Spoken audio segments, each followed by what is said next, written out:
Media assets. Try to put the background on again. Good evening, good morning, good night, wherever you are. I'm Abs of October Red. I'm joined by Danny from Fight Fan TV, Base the Kid. Maestro's coming in later. You know what it is. It's Fight Talk Live. It's Sunday night. Are we all awake from yesterday? Because all of us were running our own lives. I know Base was running his live. He did 2 segments, and Danny was down at the Black Box Global Show down there in Tolworth. So we're all a bit worse for wear. But you know what? I wouldn't rather be anywhere else but here with you guys reviewing. What do we call it? The King of Cards. Very Base, aptly named. Danny. Yeah, I mean, I'm gonna go to Base first because I know Base was running 2 live streams. Base, start wherever you want. Let's get cracking on this card. I enjoyed it, but let's walk through the panel. Let's see what the panel's thinking. I mean, I don't really know who want me to start that off, but look, ultimately, I thought it was a great card. Like, if you look at it in totality, I give it an 8 out of 10. Obviously, it couldn't get the 10 purely because there was 2 fights we was expecting that weren't on it, but the replacements were good enough. The action on almost even the fights that were a bit slower were, still top draw. Maybe -1, which I'll talk about later on. My fight of the night, funny enough, was the first fight of the card that anyone was talking about, which was Boatsi versus Smith. So I won't really go into things until we get in depth, but I enjoyed the card from from bottom to top.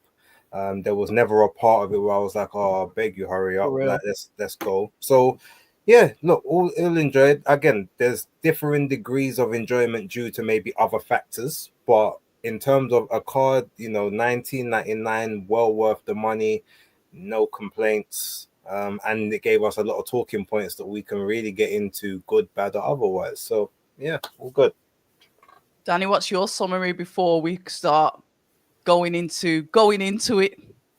No, I think it was a really good card, especially even so with the replacements. The replacements were good replacements. One of them obviously is Southern area level, but the other one is a very known marquee name. And even the other one, he did, do something great in the last card. So I think for replacements wise, it's top draw replacements. So yeah, I think overall the card was an excellent card. These could all been main events on its own even day, on their own given day. So yeah, man, I think everyone got their £25 and $25 worth. Was it? I think So who paid £25 for it? Sorry, £20. £20. Yeah, £20 or $25, wherever you was. I know the Americans got to be clapping. They were happy. They got to be happy. So yeah, man, I think it was a great card overall. Yeah, before we start off, you know me, I like to go through the chat. Like I said, we are on Fight Talk Live. This is also streaming across that YouTube channel. So please head over, subscribe over to there as well, because I think we're jumping back over onto there next week. But let me just go to the chat. Philip Answer, good evening to you. Daring Ballers, sorry, got darlings on the mind. Good evening to you as well. Virtuoso, good to see you back in here. You was there last night. Jesus, back at you again as well. Reese Cooper, good to see you. Jesus, he's going in already. 116, 112, Beterbiev. He won good. But we're going to touch on that anyway. Jay Lanks, good evening to you. What's that? HST 010, October Reds. Oh, we got some fire hearts. Gosh, you're going to make me blush. And good evening to you as well. His Excellency, October Reds, will you sign my microwave? Is that I don't know, is that a metaphor? I think, because I remember Chris Eubank Jr. signed someone's microwave before. No, look, he says Super Noodle Head. I think he's going on about my blonde curls. Oh, meow. Marriage certificate. Right, here we go. Yeah, I'm going to get back into it. I think Boatsi needs to leave Virgil and link up with Adam Booth. Right. I don't know who, if you want to start on the prelims, because I want to go straight into Joshua Boatsi, Callum. Smith. That's the fight that I want to talk about first. But base, And I no know you. one's talking about the prelims. Look, big up Zizou and big up Mohammed, but yeah, those fights no one's interested in. Okay, Joshua Buatsi, Callum Smith, which I said to Joshua Buatsi when we had the conversation at the UK presser, I can't call this fight. I think it's a 50-50 fight. And Joshua said to me, fair play, thanks for your honesty. Because I was umming and ahhing because I know that Callum Smith, to me, isn't a walkover. He's lost to Artur Beterbiev, but I knew that it would be a good matchup. It definitely was a good matchup. I enjoyed every single minute of the fight, especially round 6. I think I was applauding. Then I saw people, obviously, in the arena applauding, standing up, getting ovations. If any, that could have easily been a co-main or a chief support fight. However, them pulling it at the start of the main cards was just as good because it really got you into the mood for the rest of the fights and it set the bar high. Buatsi, I still think his defense is a little bit leaky. I think that I don't like, and this is actually his style. It's down to him, and it's just me being picky. He was getting caught with right hooks on the left side of his face a lot from Callum Smith because the guard wasn't there, not necessarily the head movement wasn't there, but he still marched forward, still able to get off some tasty shots. It seems like he was successful when he went to the body with Smith, but he wanted to headhunt. And Smith was just his angles, the shots, the hooks to the body, the hooks to the head, the inside close-up uppercuts that he was dishing out to Buatsi. All I can say is that Buatsi's neck training is solid because that chin of his was like, there's times when I thought his head was going to come off, but he stayed in there. He was tough, but he was entertaining. It was to and fro. I enjoyed it. I'm not going to complain. I enjoyed that fight. Congratulations to Callum. Commiserations to Josh. This is boxing, but I thoroughly enjoyed that fight. Perfect matching for me. I don't know who wants to jump on that.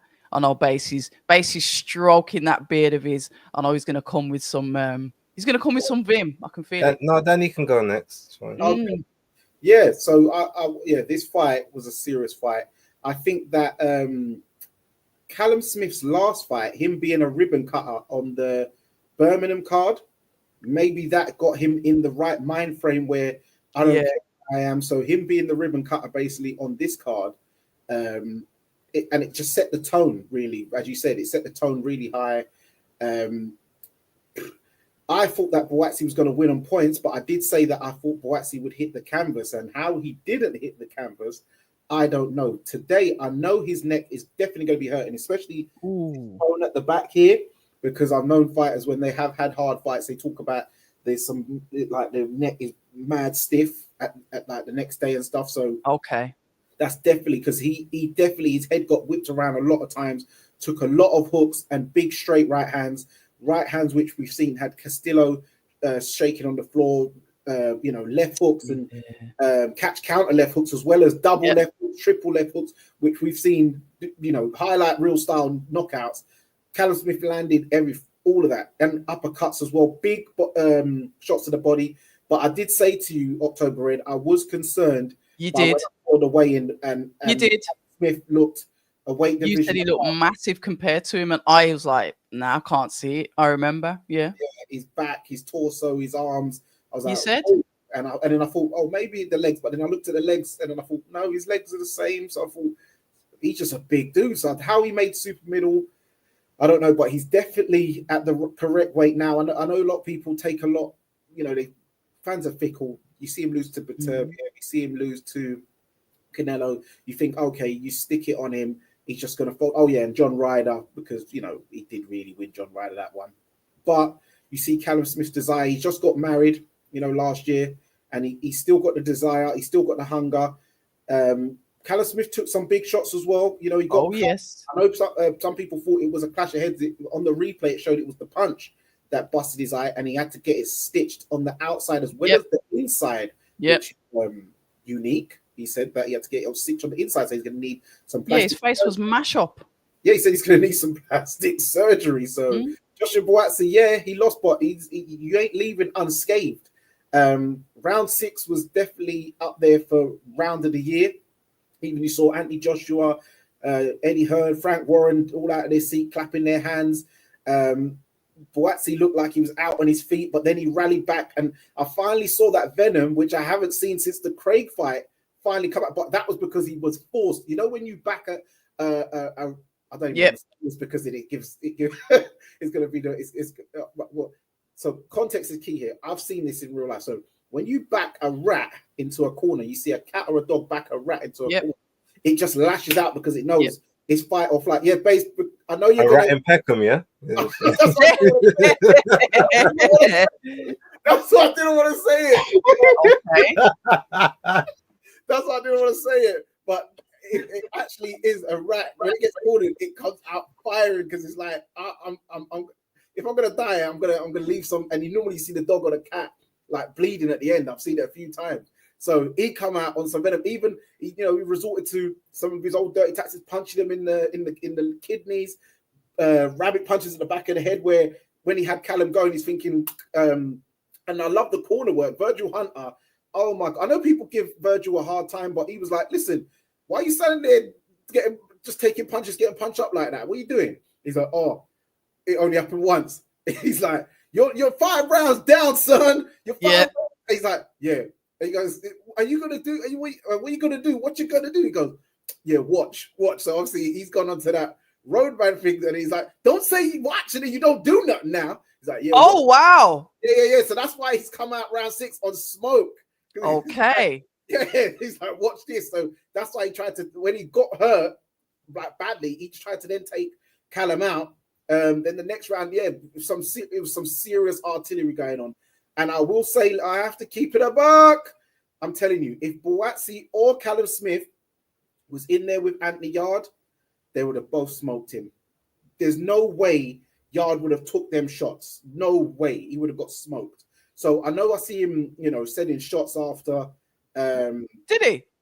Yeah, Buatsi, you took a beating in there, and he did. Is that what he said? Yeah, he said he took the video's in the chat. You can look at it later. Okay. And he said he don't like him because he's effing with his career and stuff like that. Clout. Yeah. Clout chasing. In another video, but but listen, Buatsi, he's a true warrior, true king, the Ghanaian wolf as he calls himself. Ghanaian wolf. That yard food he's been eating definitely come in handy to take them shots. So yeah, man, you'll be back. Big up Dwayne Sinclair as well. Yeah. And Callum Smith, he can roll on, but it just shows you this light heavyweight division is just mad because we've seen the main event. We saw last month with Benavidez and Morrell, and then we've seen these two. So we've seen 1, 2, 3, 4, 5, and 6. 1 to 6. These guys are elite. I can't think of a time in the light heavyweight era, in the history of the light heavyweight era, where you had this many top elite light heavyweights. Some people was like, "Oh, I spoke to some of the old guards, and they was talking about Roy Jones would have, played with Bivol Beterbiev." I'm like, would he really? What light heavyweight is this based on? Because who did he beat? Who was as good as Beterbiev, Bivol, Kovalev, Andre Ward, Adonis Stevenson? I said beating Clinton Woods is not. It's not this level. Beating Richie Woodall or Virgil Hill, or that's not the same level. Yes, he was great at super middle and middle when he beat James Toney and all those kind of guys, Michael Nunn. But at light heavy, he didn't beat guys of this ilk, unfortunately. So this era of light heavyweights is probably the best I've seen in the history of the sport of boxing. But yeah, man, it was a great fight. And the Smith brothers, I could see, they roll on. The legacy continues. Their mum and dad must be so proud. Like, all 4 brothers have got hands. Like, it's not a thing of one of them has to go, "Oh, don't mess with me or I'll get my brother onto you." All of them, at least British championship level. They've all won the British title. So that's a serious family. And I know there's another Paul Smith's son. Yeah. Now, and he's doing very well. So the next gen's coming through, so look out for that too. Okay. Great fight. It's actually my fight of the night, funny enough. Well, I say funny enough, I don't know why, but maybe because it was the curtain jerker, so to speak, you wouldn't expect that to be the case. But no, I thought the fight was very good. I picked Callum Smith to win on points, and primarily the reason I done that, looking at all of like the critical analysis and all that stuff, getting all of that out of the way. One thing, unfortunately, about Joshua Buatsi is since he's been with Virgil Hunter, there's two things that he doesn't do that he used to do. Number one, he's not as aggressive early enough. Yep. And number two, he thinks before he acts, whereas before it was more instinctual. Now, yes, the instinctual nature may have got him into trouble a bit more, but he was always more willing to sort of press forward. I feel like once he got with Virgil, and even just a little bit before that, when he started like maybe taking some of those breaks, which, you know, we've synonymously grilled him for, I have particularly, because he's got those other business interests and stuff, he's more on the mindset, okay, I want to preserve this up here, which makes sense, and I don't, you know, blame him for that. But in doing so, he's gone with a guy who's very much like defense, footwork, fundamentals first. You can kind of work on the inside, so to speak, but it's not natural for him. So every time that he's doing something, he's like thinking before he does it. There's always a little pause between what he wants to do and then the action. You can kind of almost see it, the brain ticking, whereas before, again, very instinctual. And because Callum Smith, his kryptonite is guys that are a little bit shorter than he is, but people that keep front foot pressure, people that keep him under pressure where he has to constantly react. Someone like Buatsi, who's basically gonna tuck up, come forward, try to box with you, jab with you, wait for you to stop throwing, then throw punches. That's dinner on a plate for someone like Callum Smith, especially with the height and the length and the reach advantage. He has an issue with people that are quite a bit shorter than he is, whereas Buatsi is not much short, is like maybe an inch and a half. So whereas he doesn't have to punch downwards, he still can punch straight and get the arms back to where he needs to be. So all of that, I just knew that the punch combinations plus the experience of being in there with better level competition than, you know, unfortunately Joshua Buatsi has been in there with, is, you know, it was only ever gonna be his fight to lose, in my opinion.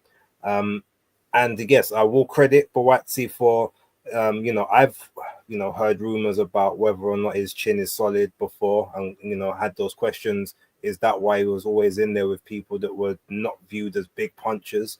Wow, that's got to be put to bed right now. Clearly, he doesn't ever want another fight like that. He doesn't really want those. But the chin is certified, and so is the body. Whatever conditioning he's been doing has been working, because even outside of the shots he took to the head, the body shots is what was hurting him more, and he still managed to grit it out.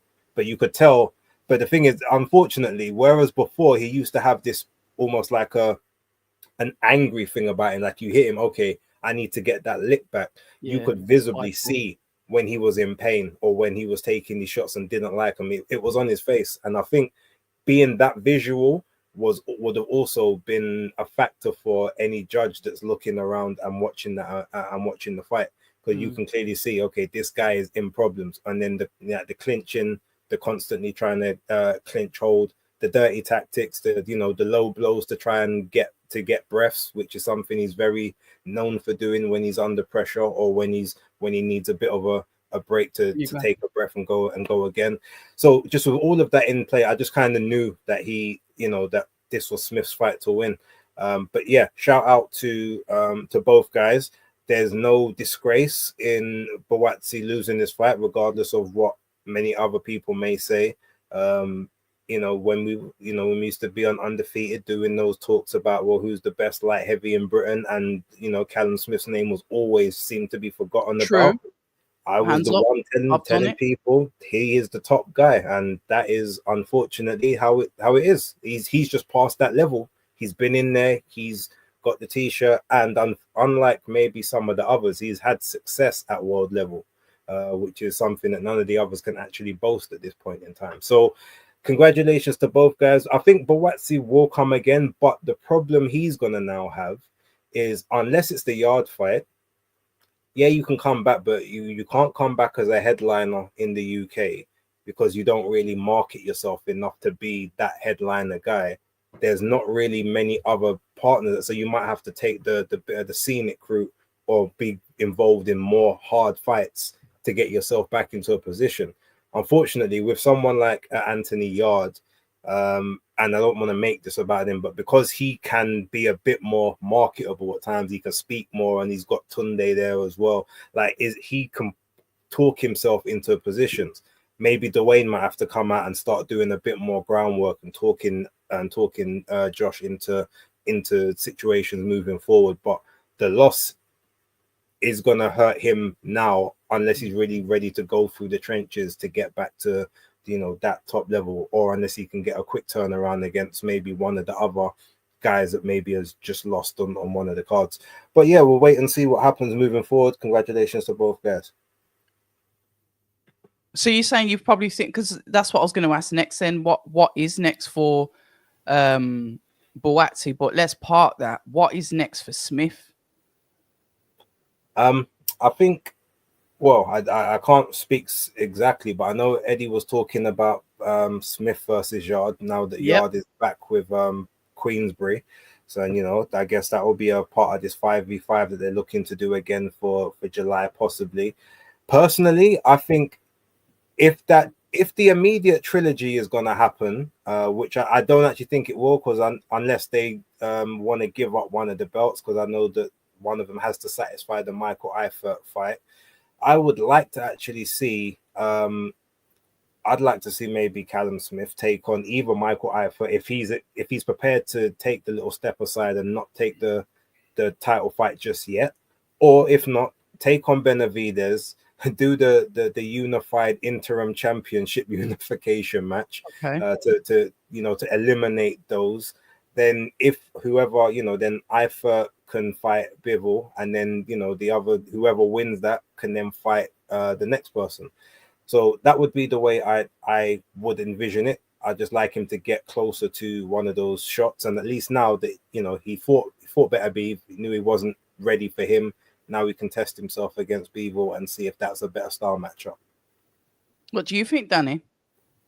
For Smith? For Smith, yeah, he just got to fight, because obviously with this fight now, it's going to go into the rubber match trilogy, the main event. Well, Bivol said that he's got to rest up. He's got injuries and he needs to rest up for a bit. He made that clear. Yeah, so that'll be about 7-8 months, I imagine. They'll try to get towards the RIYADH season, September, October, so November. Start of that again. Yeah, it'll be around then. So Callum's got to find a fight in between them, which doesn't necessarily have to be top draw, but basically a funny point to fight Benavidez. So in the end, what are you saying, that one of them might unified interim light heavyweight champion? You know what? I like that though. What we headed towards the undisputed interim. Yeah. If one of them can get Eifert, that will be the case. Yeah, I know, but it's a funny sounding thing, but it's actually reality.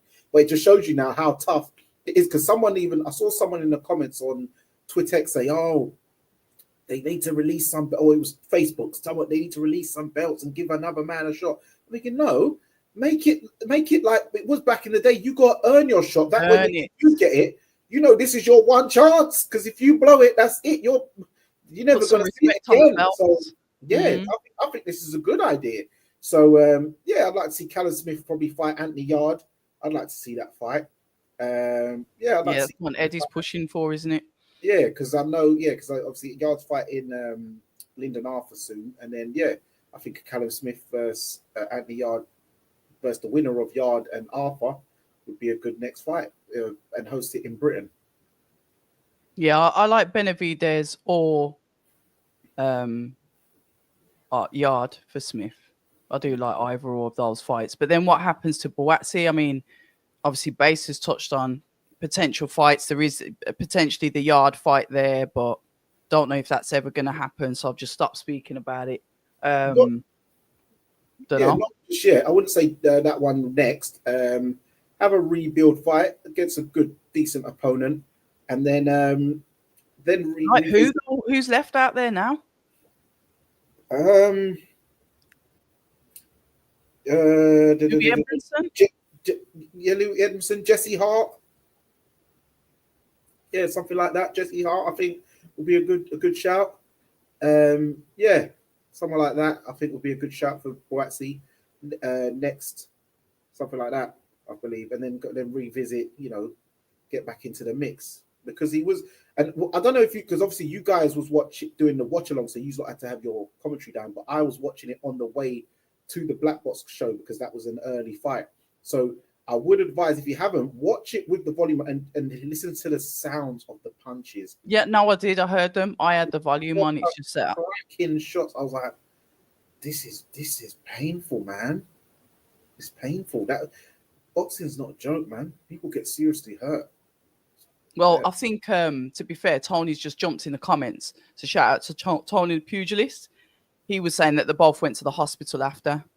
Yeah. Well, apparently that's not correct though, because shout out to Shiesty from the 505.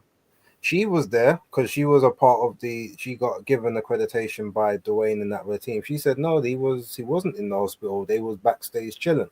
So maybe they went to see one of the medical examiners, but okay, she showed pictures and footage of him backstage after the fights, just talking with I think it was Derek Chisora. So I'm not know if they did. Fair enough. Next fight, then we'll put a line under that. We'll see what happens with them. Yes, that was an absolutely fantastic fight, a fight that I won't forget. So yeah, but moving on then, the next fight that was on the card, and you're going to have to jog my memory because I did, like I said, a 6-hour run. Who was it next? It was Zhang versus Caballero next. Okay. Now, I don't know if it's Ade Oladipo, one of the guys on the broadcast team before the fight, called Ajit the lumberjack, said that he's a fight. This is before the fight, saying that he's able to chop down the trees, obviously get those bigger guys out of there. And look what happened with Zhang. What I did like about Ajit is the fact that he had a plan. And I always will compare this to like Street Fighter, when you find a move that you know that you're always going to get them with, you just keep doing it and you just batter them early. You don't necessarily have to apply anything else because you just do a similar move. And all he was doing, well, the move that kept on working with him was the body shots and then straight up through the middle with the uppercut. And it was working all the time. And you could see the reddening on Zhang's stomach as the rounds went on. And obviously he was stopped. I do believe it was by a body shot. But yeah, I was like, who is Ajit signed to? And then as if by magic, he pops up on the Queensbury board. And I didn't think he was with them before that. So I think Queensbury's got him now. But he signed with them just before just after the Sanchez fight. Okay. Oh, okay. So he's been with them for a bit then. I must have missed it. Because I was looking at their heavyweights the other day, albeit it was the British ones. But yeah, absolutely fabulous work from him.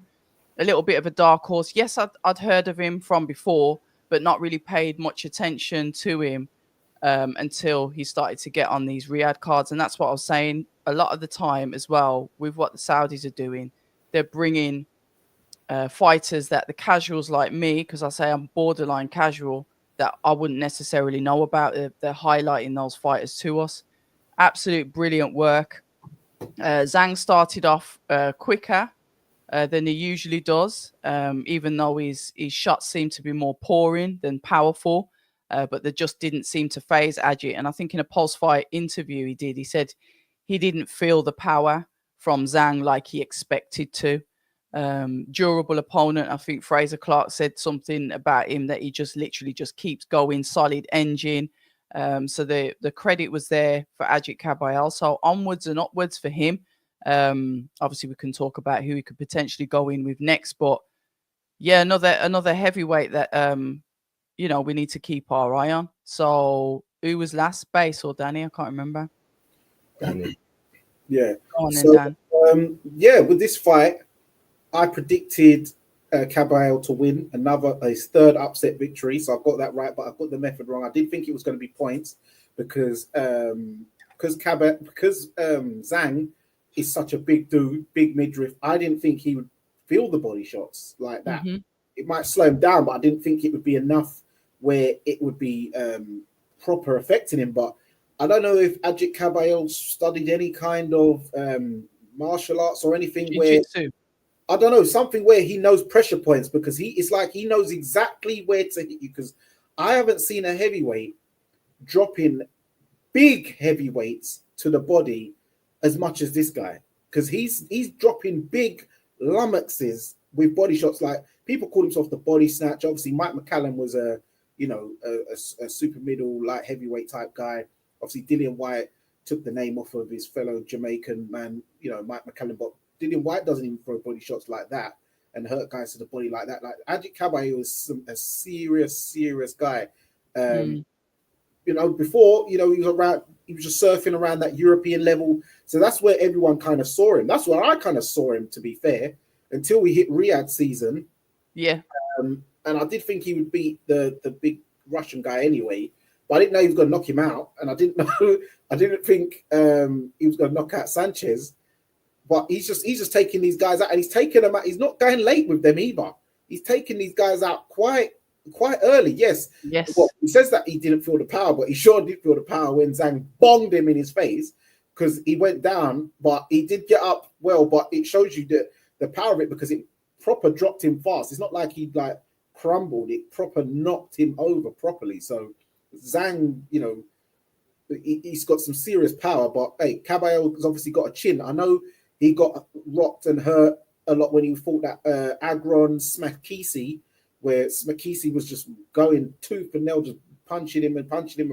But he still stood up and took those shots, and then managed to take out Smakisi in the third round anyway. So, powers of recovery from Kabayel is a very big problem as well in this heavyweight division. So I know people say that Bacoli is the boogeyman, but this is another guy who is a serious threat. Like, I know people talk about the golden age in the 70s and the 80s. I keep going back to the gold guard. I know it seems like I'm picking on you guys, but you look at the roster. You look at the roster of these people. Talk about Murderers Row. This is the Murderers Row of now. There's a plethora of serious heavyweights who would be, you got to start respecting and putting respect on their names.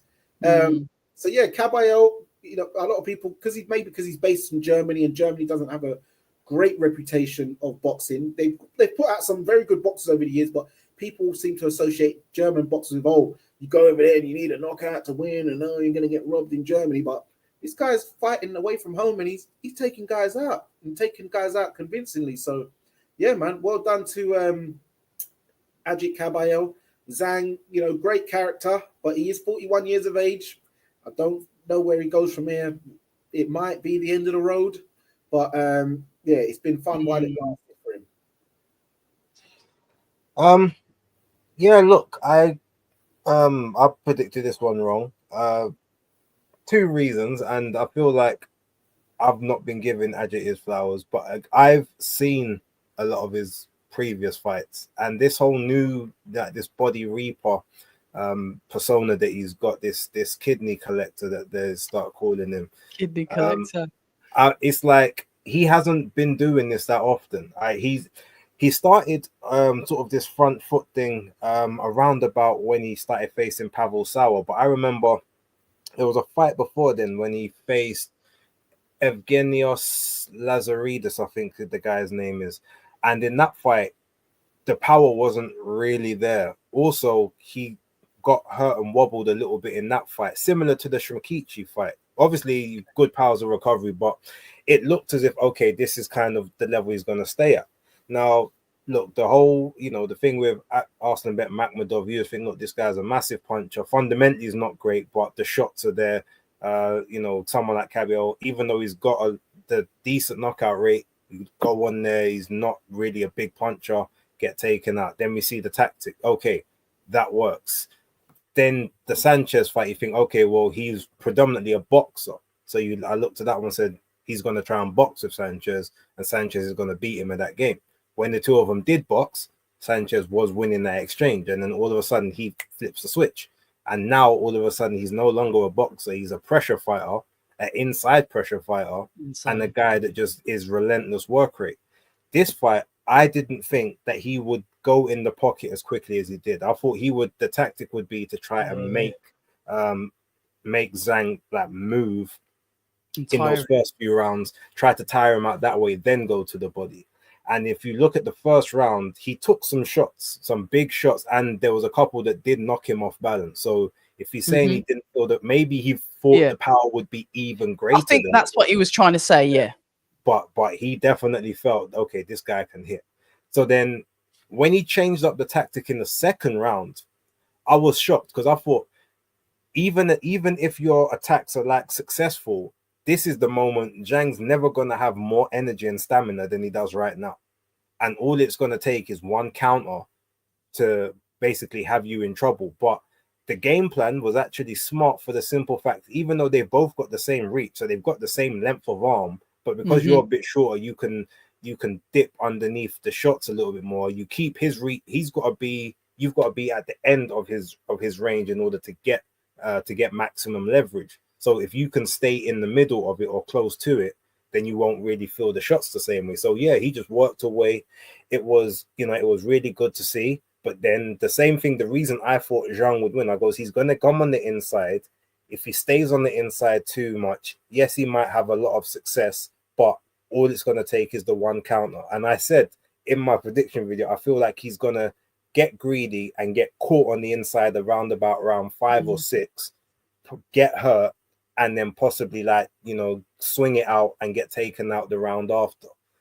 And the prediction almost came to light when he ended up taking that counter left straight down the pipe. He dropped and I thought, oh snap, he's down.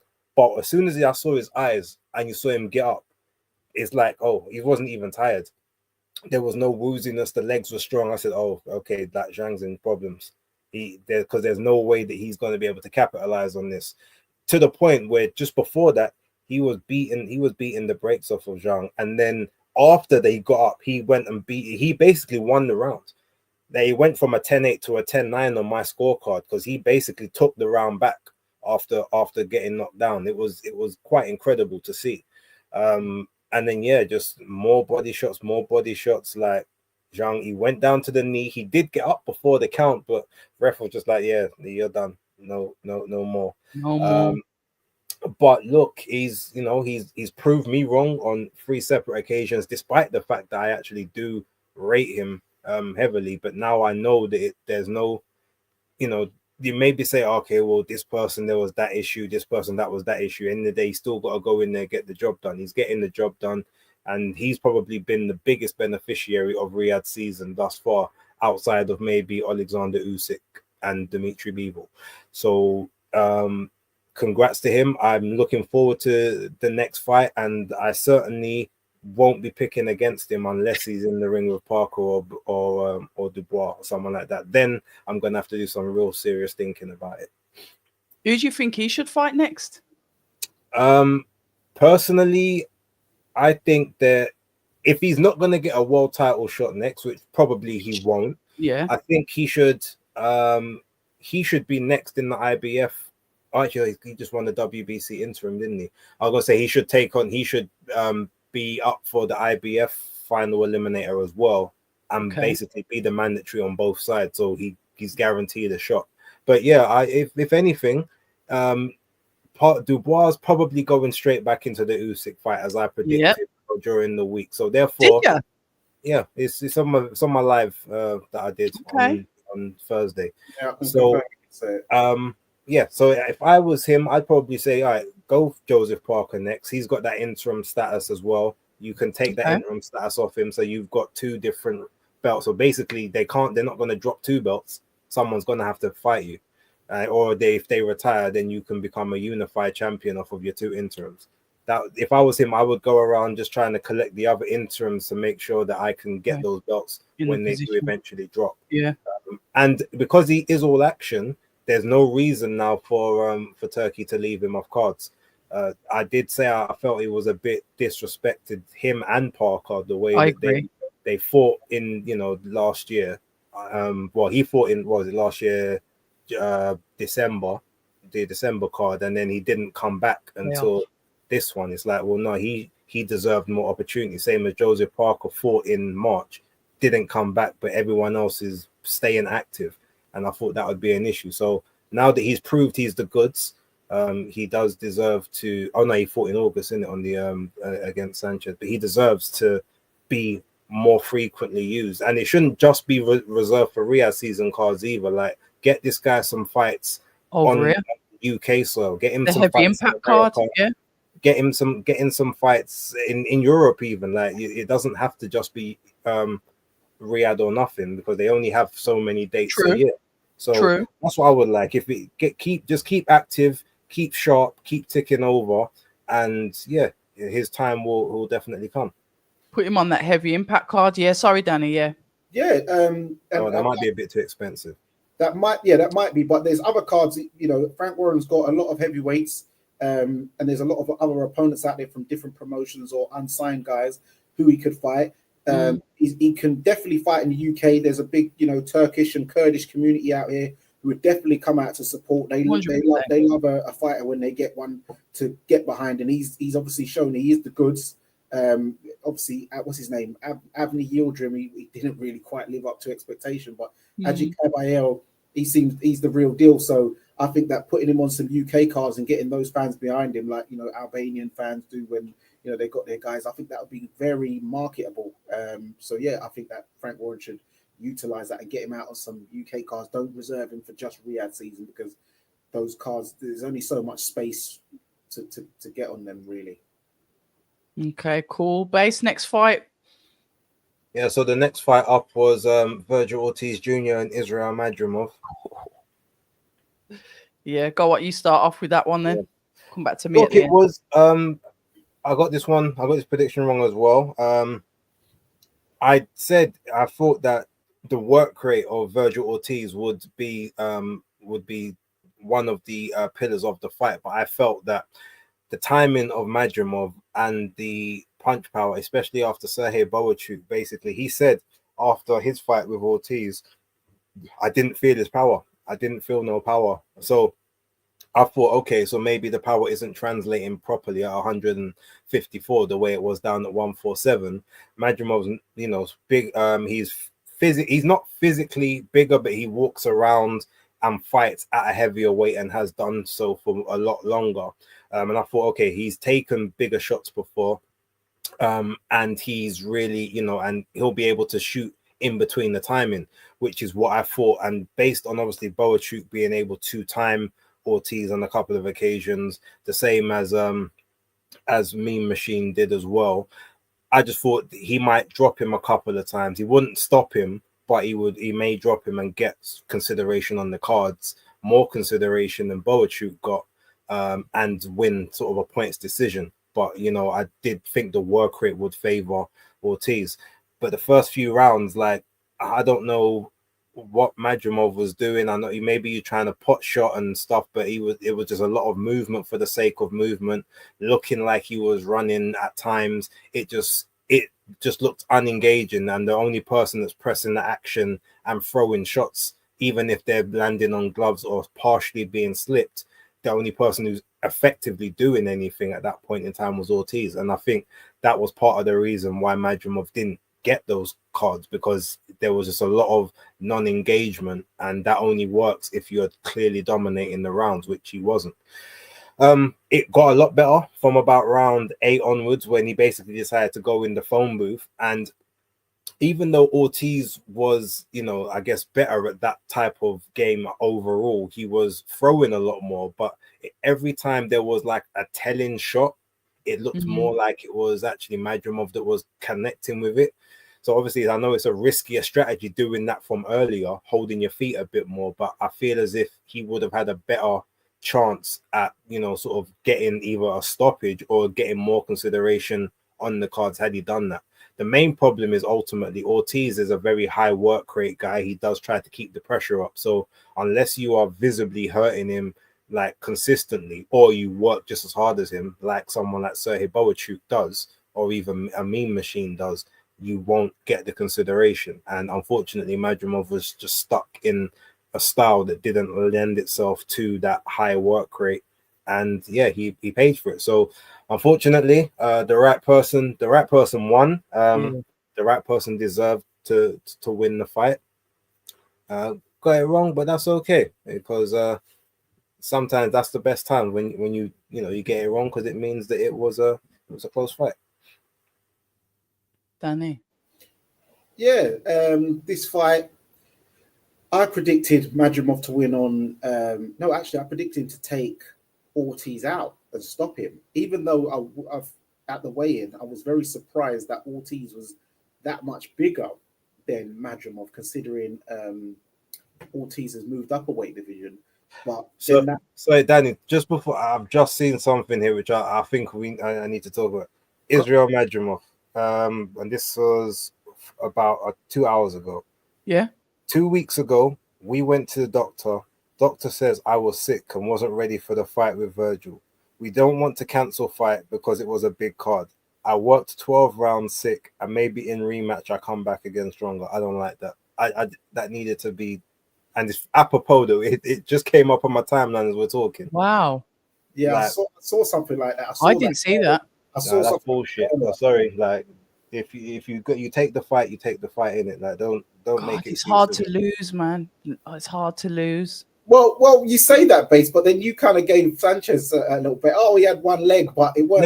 No, I wasn't giving Sanchez in it. I was saying in context of winning the fights with Ajit, like, how do I take? I might have to take credit off of it because the fact he was on one leg. But I didn't say, oh, it wasn't a good win. That's different than, because Sanchez didn't make excuses. Madrimov's making an excuse. Yeah, I can say whether I rate it or not, but he's not supposed to come out afterwards and talk about he's ill after he pulled out the other fight with bronchitis. No, like, so I'm just saying that's weak. That's weak-minded. Yeah, that is weak. That's a weak S, as they say. But yeah, I was surprised how big Ortiz was. But maybe it goes back to the thing where I do need to start looking into this. Where basically, I know she said about, it's with these Eastern European fighters, a lot of them don't hydrate well, or they might live so close to their fighting. They stay hydrated. They don't dehydrate themselves like the others do. Yeah, so that's the thing why they might come up, but then when you look at guys like Beterbiev and Kovalev, they were big dudes, but there's always one-offs in it. But the average guy, for instance, Bivol, he's not a big guy, so maybe there's a thing in that we have to look into with these Eastern European guys, and this is probably what Ortiz probably saw as an advantage for himself, because I thought that Madrimov was going to outbox him, because he showed very good cute skills versus Terence Crawford. I've seen him in other fights as well, even the one where he got that kind of silly stoppage, but Ortiz, once he brought it to that Mexican style and started sticking it on him, Madrimov couldn't keep him off, really. So, yeah, Ortiz, once he brought it on the inside and used his size and strength, that's where he had his bread and butter, and that's where he took over the fight and won it. But it was a good fight, because Madrimov, I gave him the early rounds, but then once Ortiz started getting stuck in, he showed that he's a serious guy. So I would love to see him and Boots in the future at 154. If Ortiz doesn't go up too soon, because he does look like a big guy, but I think he's all right here now. It's good, and I'm happy to see that he's healthy and he's not having any medical issues. So it's good to see. Yeah, I enjoyed that. Sorry, go on. Just in terms of saying, I actually didn't give Madrimov a lot of the early rounds. I gave him the second, I gave him the 6th, I gave him the 8th, and then the 11th and the 12th. Okay. And the 12th. So I felt he was more effective when he actually tried to do the whole on the inside thing. Even though it was a couple times, if you saw, he took shots and then he was about to drop but held on for dear life. I don't know if anyone caught that. It was a couple times he did that, but the recovery was so good.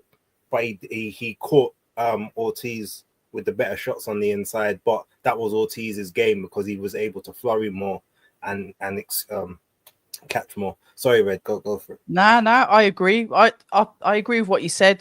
For the massive Madrimov fan, I like the way he boxes.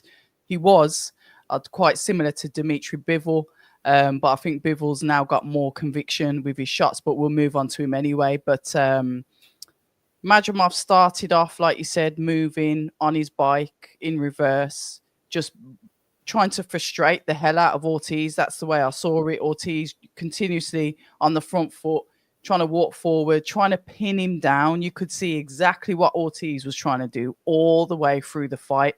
And I've got to commend both fighters' fitness, and I've got to commend the patience of Ortiz Jr., because that's all he showed, because he knew eventually Madrimov's not going to be able to continue to move about like that. And he took the shots. He took aim at what he believed he needed to, which was exactly what his trainer was telling him. Shout out to Robert Garcia. Go to the body. You want to stop his legs, go to the body. I saw patience, I saw skill. And when Madrimov did get to the point where he had to exchange inside, like Bay said, he was getting hurt and he did hold on. Enjoyable fight.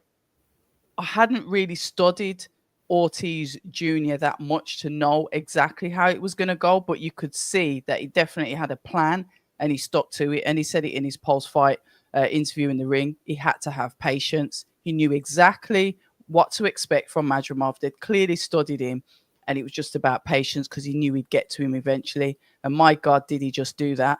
Another enjoyable fight. Commiserations to Madrimov, somebody that probably, like I said, hasn't been as active as he should have been, whether he's been out through injury or whatever. He's lost to two good guys. Can he come again? Of course he can. So commiserations to him and congratulations to Ortiz Jr. Who was next? Carlos Adames and Hamza Shiraz. Oh my God. Yeah, wow. Who started last time? I did. Go on, Danny. Yeah. So Carlos Adames, I did say, I know on the last live, you said it. Yeah, I said on the last live, it seems they've been messing him around. When it comes to the ambassador, they've been messing him around. It looks like they're trying to give every advantage they can. I know. Listen, I'm not saying that the season is corrupt or anything. I think they're very honorable men out there, but something was going on where he was having mess arounds with getting in, and then when it comes to fight night, I predicted that Carlos Adames was gonna stop Hamza Shiraz in my prediction video. Oh, did you? Yeah, I did, because I watched Hamza. I watch Carlos Adames. Yeah, you spoke about him on one of the lives before. Yeah, a lot of fans, unfortunately, because he doesn't fight on our British TV type stuff. A lot of people haven't seen Carlos Adames fight. Like, I was asking people in the chat on my live and across certain platforms, I was like, name me a Carlos Adames fight, and they couldn't name me one. So I was like, so you just thinking that Shiraz is just going to walk in there and this is just some kind of paper champ or something? Like, this guy's the real deal out here. I predicted that Adames was going to win, but boy oh boy. So the fight now, we've got to the fight.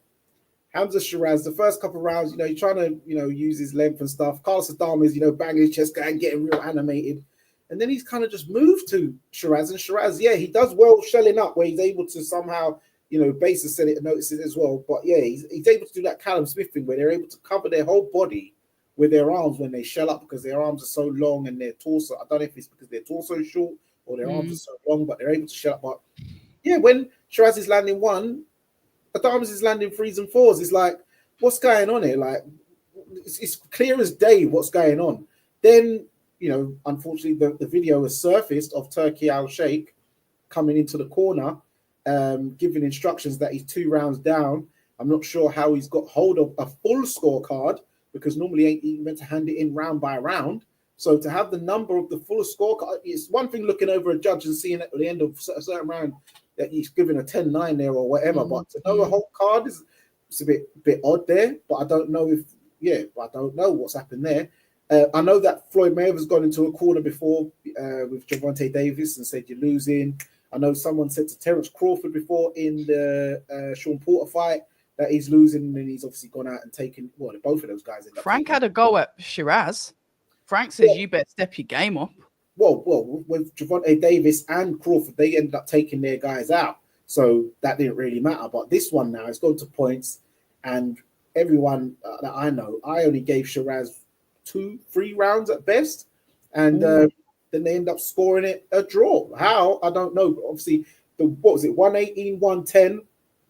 I think that was a fair card. I only gave him 2-3 rounds, so I saw it about that. Same way, I know we didn't touch on it, but I know the card with the 119, 110 with Boatsi, people see it as mad crazy wide, but when I scored it, I scored it 117, 111, because it was a very good fight and close fight. Yes, the scores don't necessarily tell the story of the fight with that Boatsi Smith fight, but Callum Smith clearly won like so many rounds. I had it like 9-3 to Smith. But yeah, with this fight, this was nowhere draw.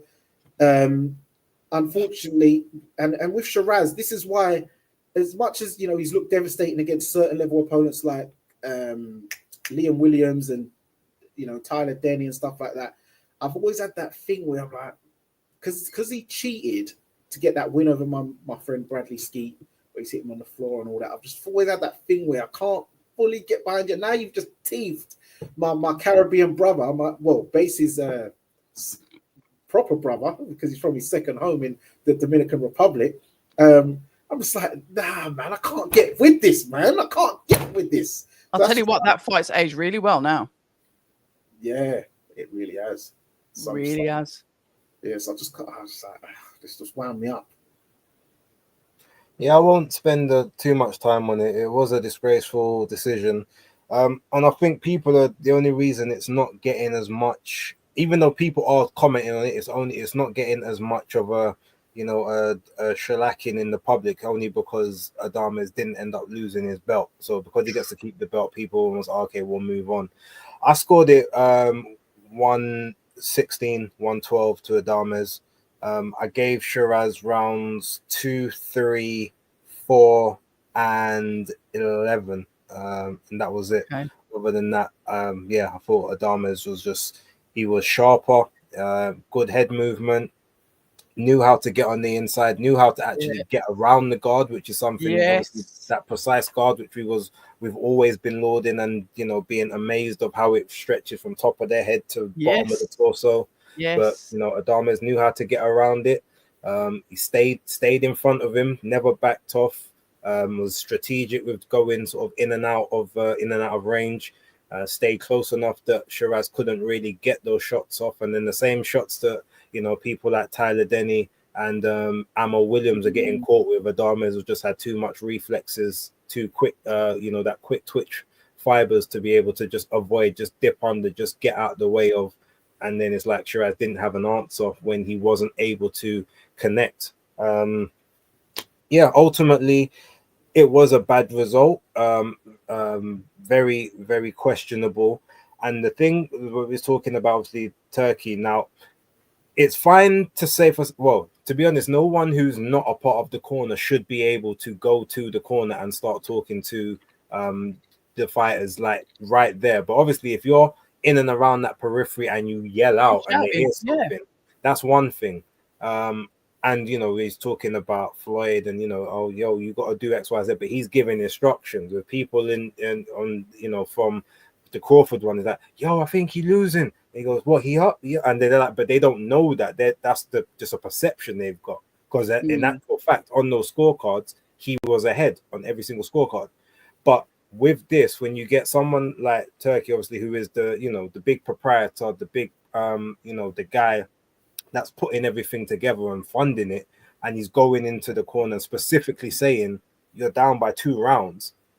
That to me, or 2 points, that's an issue, because how do you know that? How do you know, unless you're saying, I think you're losing by 2? If you said, I think you're losing, that's different. But saying that you're down by 2 points, that you shouldn't know that. Or at least, in my opinion, you shouldn't know that. However, the reason on my video I even said this, and I don't know, and the reason I refrained from properly talking about it is because it was the WBC. And we do know that WBC do employ open scoring after the 4th and the 8th rounds of a fight. Okay. So there is a potential chance that maybe we haven't seen it on TV. True. And they haven't necessarily put it up on the Trons, but they've made it known there is open scoring. This was it this round. This was it this round. So maybe after 8 rounds, they thought, oh no, you're down by 2 points. So he's gone over. Look, you're losing. But even then, open scoring is supposed to be available to everyone, for everyone to see, not just the corners. So I don't know, but Okay. I will defer my outrage on that until understanding a bit You got more. the But full yeah, just facts. that person being able to go in there and directly, tell you, okay, no, you're losing by this.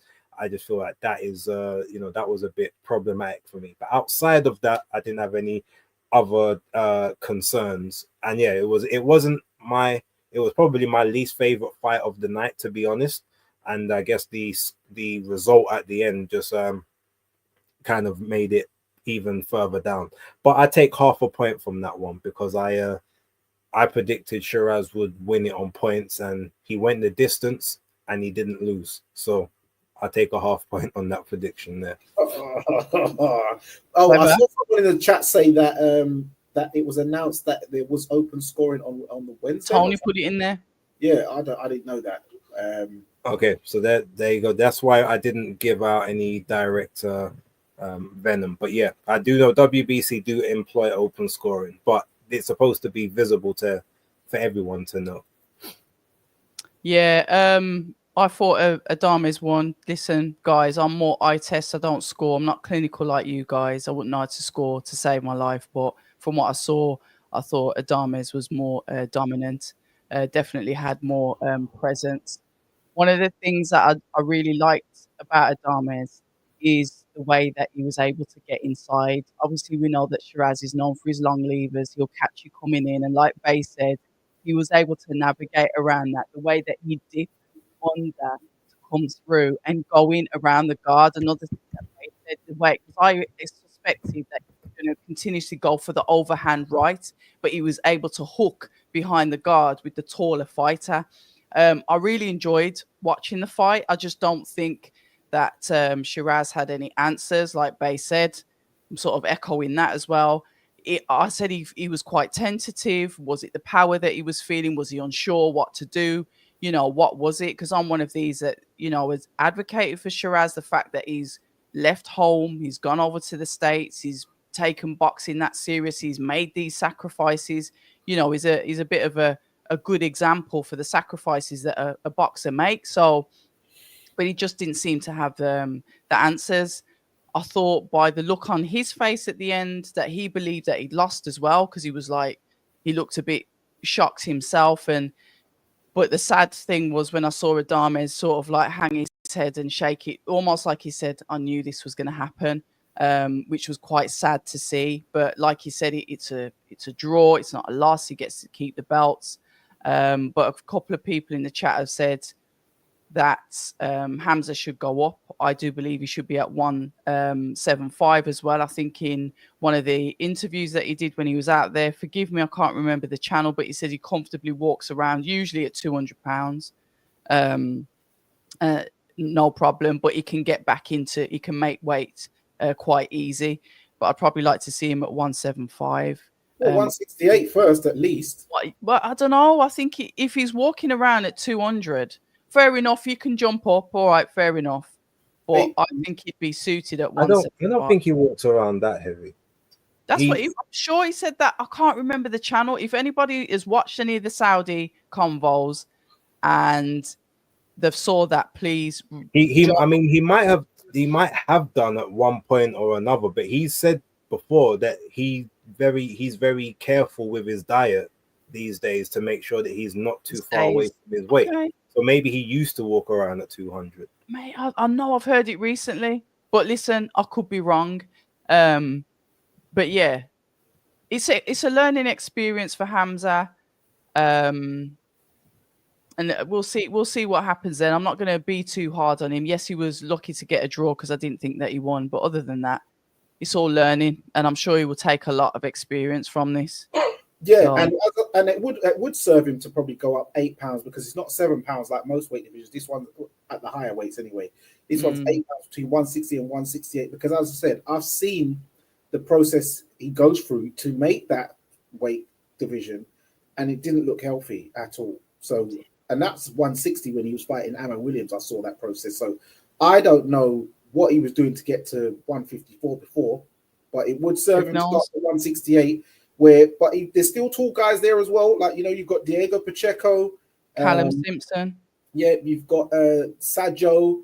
You've got what's the other French guy base? Mbili as well. Oh yeah, Mbili, the fight that's off. Yeah, there's some serious fighters there. So I think 168 would be good. I don't think jumping up 2 weight You think divisions. 175 is too much?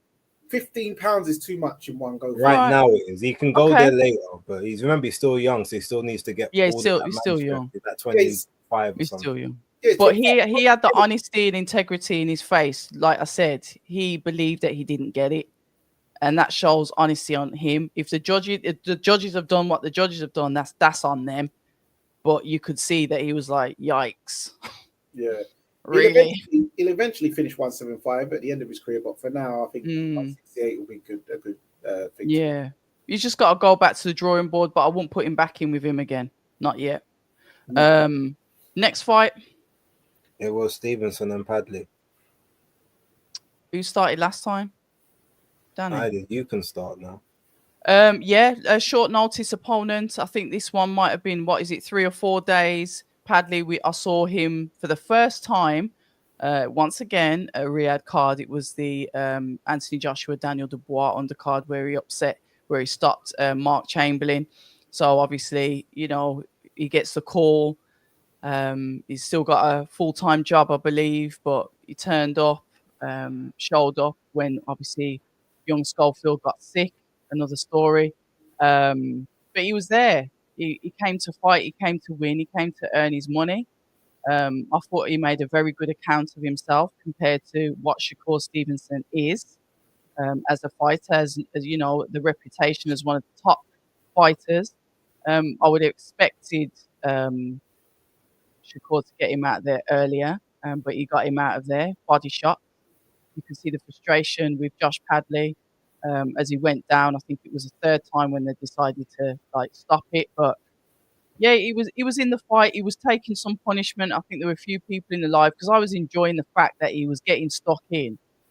I was probably not thinking about the safety of young Josh because he was taking some shots from Shakur, and a couple of people I think were in the live last night saying, "Oh, I should have stopped him." I was like, "No, he's all right." But looking back now, he did take a few shots. He was definitely in the fight. No, he wasn't winning, but he was in the fight, and he definitely made a name for himself. And I can see him coming back again. But congratulations to Shakur Stevenson and commiserations to Josh Padley. But 4 days notice, no camp. You can see that he stays ready. You can see that he stays fit. And when people are addressing him, please address him by his name. He's not just the electrician. He is Josh Padley. So put some respect on the fighter's name because a lot of people would have been offered that fight. And I bet you they would have priced himself out or turned it down. Just said, nah, I haven't had enough notice. So respect to young Josh. And I hope to see him again soon. Yeah, absolutely. People need to stop doing that because 4 days notice. He did, he said the headshots didn't bother him. He said he did have power. He was a body shots. But he said it's because he didn't have conditioning because he wasn't in training like that. Bless him. He was in good shape, probably living the life, eating well, doing, but he obviously didn't do his sit-ups and his, his core stability work and stuff like that, planks and stuff. So he said when it comes to the body shots, when it got into the latest part of the fight, he said it was his conditioning which let him down. Okay, which fair enough. Ultimate downfall. Which reality that is what's going to happen in this fight and the fight we're going to talk about next. I know people was expecting these guys to get upsets and stuff, but the reality is, I think it's good what happened to both of them in a sense because otherwise it would give civilians the thought of, oh yeah, I can do that. I can get off my couch and come out the pub and just start sparking these boxers out left, right, and center. But it just shows you have to have a camp for a reason. Mm-hmm. And shout out to Josh Padley because his best achievement so far is a Central Area champion. He beat Jimmy first, and he beat obviously Mark Chamberlain, and he's got himself a world title shot, and he's gone late into the fight. Shakur Stevenson, for me, he got the stoppage, but to take that long to deal with a man who, for us down in the south, is a southern area level guy, Central area, all that kind of stuff, Midlands area champion type guy.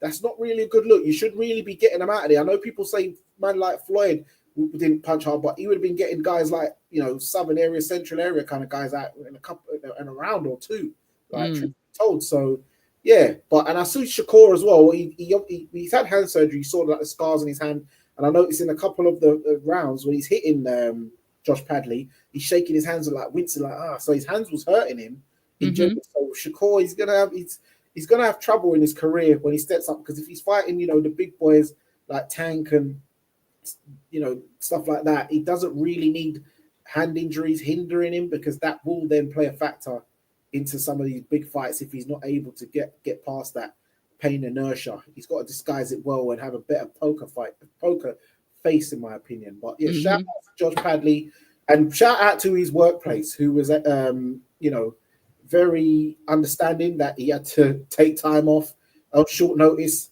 and go and chase his dream, because he just finished doing a job on the Tuesday and he got called and he had to go. So shout out to his job for giving him that quick annual leave. And but I heard that he's not looking to go back to work again, because now he's got his payday. And right, okay. And he's got also Turkey bought him a house, so mortgage-free house as well. Plus, serious.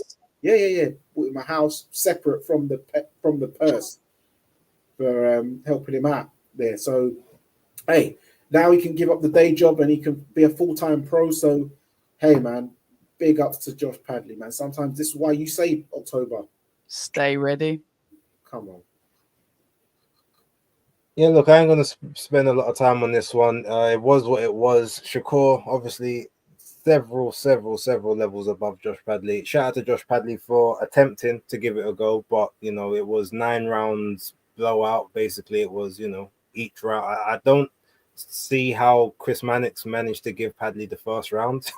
But, you know, it was what it was. Yes, Shakur probably should have got in there a bit sooner, but we know at the end of the day, he is one of the best defensive fighters of this generation rather than one of the best fighters overall. That means defense first. Staying safe is the first priority for him.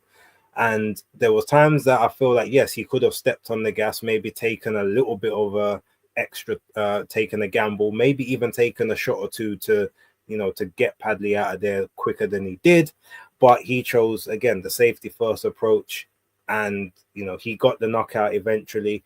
I was quite comfortable with watching the skills and everything. I thought it was cool. I enjoyed it for what it was, but because I already knew the outcome, you know, it was what it was. I just sort of accepted it. I'm interested to see what his next fight is. Hopefully he can get in there with a nice big puncher similar to Dos Santos, but someone that's got a bit more technical skills about them as well. And then we can have a, you know, sort of a real fight from him and see those skills in person. Shout out to Maestro that's just joined us. Maestro, good. Yeah, if I set it up, Maestro, it's always going to be on StreamYard. I've not got my head around the other one yet. Okay. I did put the link in the chat earlier, but there's been several messages. But yeah, good to see you. I was driving from upstate New York. Good to see everyone as well. So we're up to Shakur and Padley, huh? Yeah, so yeah, jump in, man, jump in. Okay. So the first fight I had to watch later on because I missed it. I got the time zones wrong. I was unaware that the car was starting so early. So I went back and watched it. It was a tremendous performance by both fighters, especially Callum Smith. It's funny because I was laughed at when I said that Callum Smith was the #1 light heavyweight in the UK. Well, I don't know if those people are still laughing at me now because They said the same thing. I think he is the #1 light heavyweight in the UK. And to me, it was all based on resume, right? Callum Smith had won the Muhammad Ali Trophy, Ring Magazine champion, a WBA champion at 168. Only loss at 168 was to Canelo. A fight that he took on relatively short notice. He didn't have a full camp for that fight. I don't know if you guys remember this, but they had offered it to Caleb Plant, and Caleb Plant said no, and then Callum Smith stepped in. So it wasn't the ideal circumstances, but no shame in losing to Canelo, and obviously no shame in losing to Better Beef either. So, you know, you look at his accomplishments. I think now it's fair to rank the UK light heavyweights as #1 Callum Smith, #2 Joshua Buatsi. Number 3, Spider. No, I can't even say Richards. I gotta go with the Hutch train for number 3 because he beat Richards. Number 4, Richards, and then number 5, I don't know, Lyndon Arthur tied with Anthony Yard. I mean, they got to do the trilogy fight, right? So there you go. What else? Oh, did you guys talk about my guy Big Bang Zhang and my guy Ajit Kabayel? Fill your boots, man. Fill your boots. Well, I'm gonna have to start brushing up on my Kurdish because I've been saying ni hao for a while and saying Chinese speed, Chinese power. I mean, I going into the fight, I liked both fighters. I actually predicted Zhang would win. Sorry, that Kabayel would win. He's got to be renamed the Giant Killer at this point. The only giant he hasn't taken out yet is the Juggernaut, and I don't know if anybody would favor the Juggernaut over him. I mean, I would. I guess he hasn't taken out Bakoli either. And again, I don't know if anybody would pick Bakoli over Kabayel, but Kabayel came back from a little bit of adversity, right? Stuck with the game plan. At first round, it looked like he was trying to, box a little bit and was kind of checking out his comfort at range. And then he just decided after the knockdown, man, my safest space is on the inside. I'm going to keep going to the body. Consistent body attack. And it was flashback of Jerry Forrest against Zhang Zhilei because Big Bang Zhang, I haven't seen him that tired since the Forrest fight. His conditioning has always been an issue, but he was really, really struggling in there conditioning-wise. And, I put out an alert before his last fight to all of the delicious Chinese restaurants over there in North New Jersey. I said, we got to shutter the gates when Big Bang comes around because to me, Big Bang should probably be about 265, but Big Bang, I mean, I'm a lover of the Chinese takeaways, as you call them over there. We call them the takeout spots over here.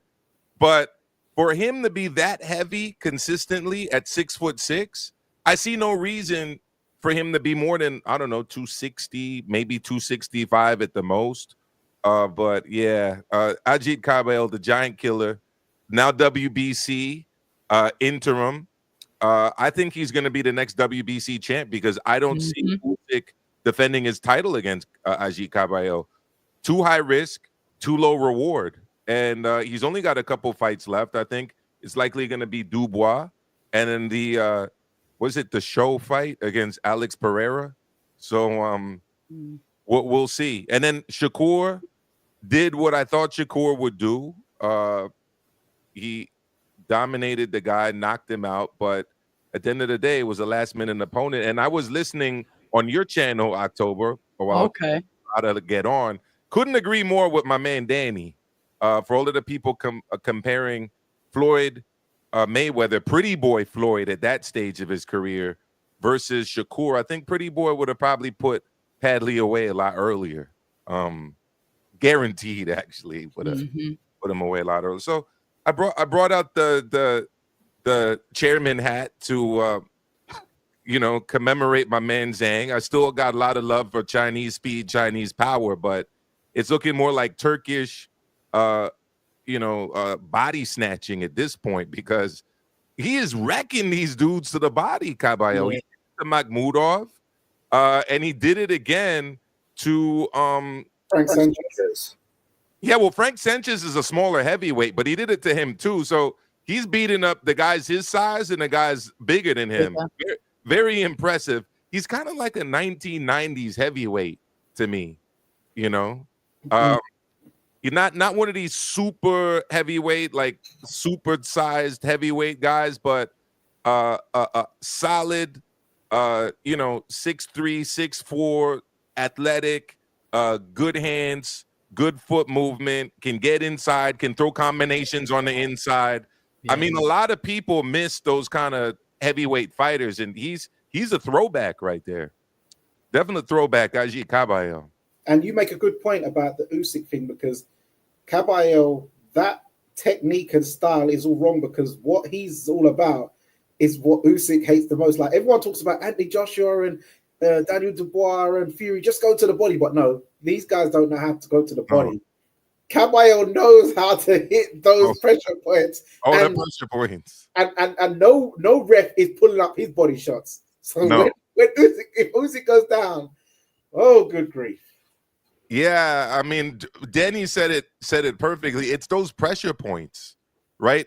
A good body attack fighter knows those little points, right? Right in the sweet spot in the rib, right? The sweet spot right around the liver. Like they know where those points are. And go ahead, Danny. The floating rib.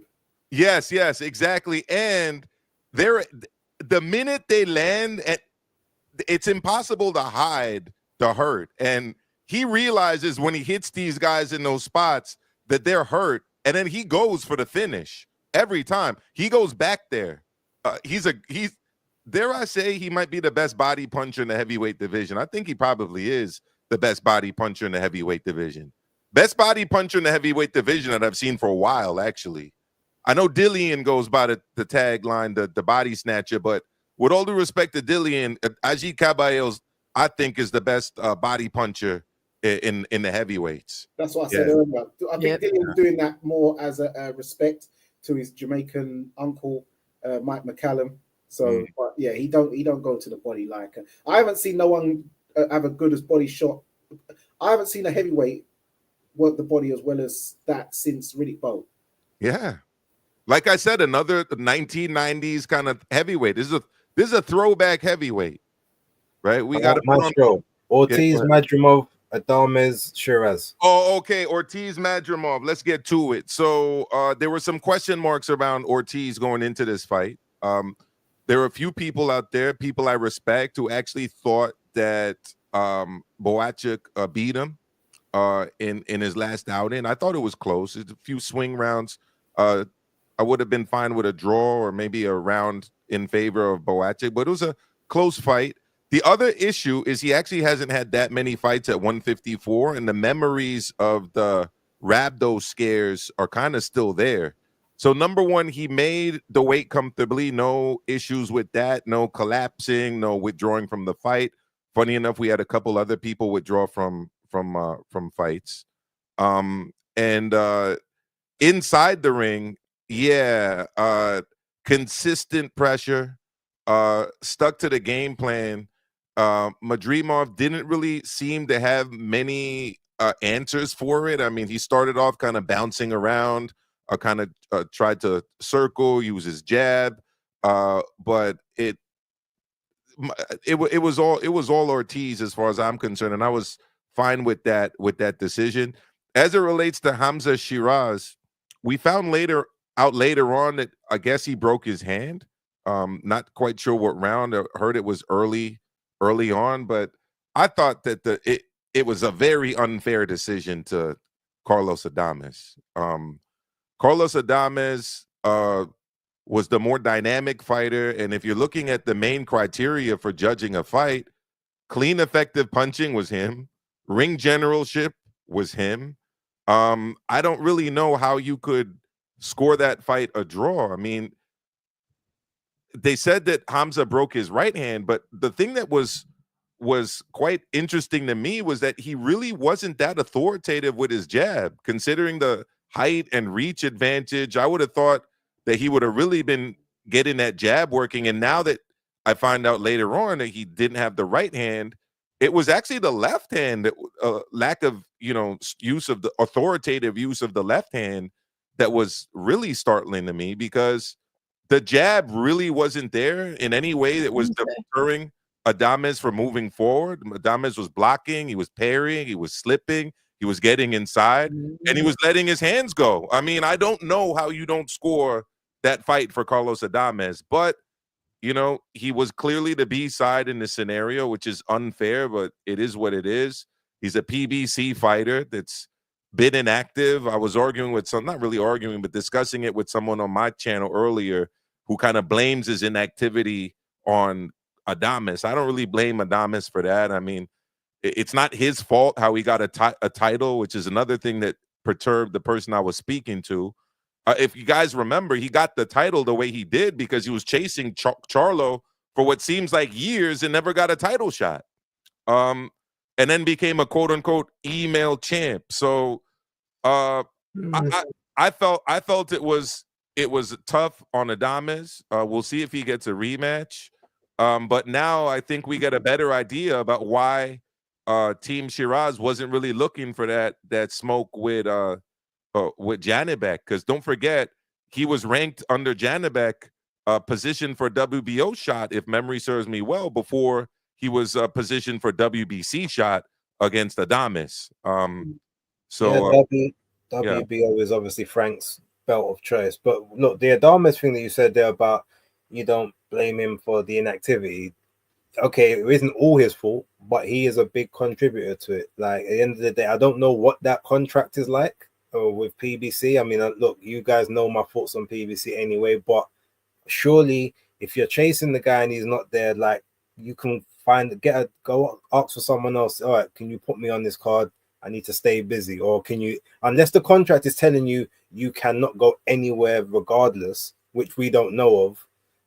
There was even the time he what was that? What's his name? Broadway boxing, when him and Mauricio Suleiman were going at, and he was going to bat for Adames. Like, why is he not getting his shot? We're talking about Joel Broadway, yeah, Dominican boxing. There you go. And then all of a sudden, Adames comes on. It's like, oh no, everything's fine. Like I'm happy being the interim WBC champ. So he is complicit in the lack of work that he has been getting, but that doesn't obviously take away from the fact that he shouldn't have been given a very bad draw last night. But he is complicit in his lack I'm not going to argue with that, Base, and you're probably right. I don't know enough about it, but we agree on the decision being bad, and we also agree on the fact that a lot of these PBC fighters get jerked, or they say one thing, they're a pseudo promoter, like Samson says another in the case of David Benavidez.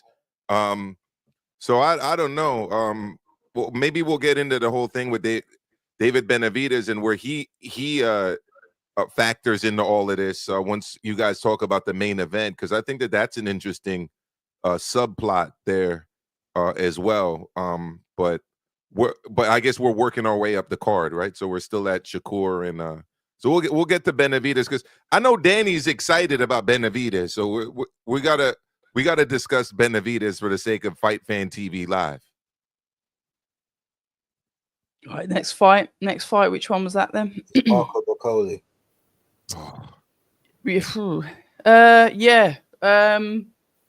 I'll go with that one. It's just a quick analysis. Personally, I don't think Bob Coley should have took the fight. I don't think he was in shape, but he took the fight because he said he didn't want to let His Excellency down, and obviously he wanted to get paid. So from that point of view, you can't wrong him for it. Parker's been in and out of like 5,000 camps because he's been continuously trying to get ready for a fight. He gets the opportunity to obviously go for the world championship. And unfortunately, obviously, as you know, Daniel Dubois falls sick. I'm not buying into any conspiracy theories about him pulling out of this because he wants the Usyk rematch. I'm not buying into it. I don't care what anyone says. I'm not buying into it. That's my opinion. We saw that obviously Schofield was sick. Then obviously Dubois sick. So I'm thinking, is there some kind of food poisoning? What's going on out there? Whatever. Who knows? But Bacoli comes in short notice. Obviously, you were talking about Zhang's weight, but Joseph Parker was 267. He was huge, which was odd to me. I know I get it. He's trying to become like a strong, pure blood heavyweight. But he was, to me, just a little bit too heavy. I'd like to see him toned down a little bit, less than 267 anyway. Bacoli, 310, 315 jewels and chains and trainers off, whatever it is. He just wasn't ready for the fight.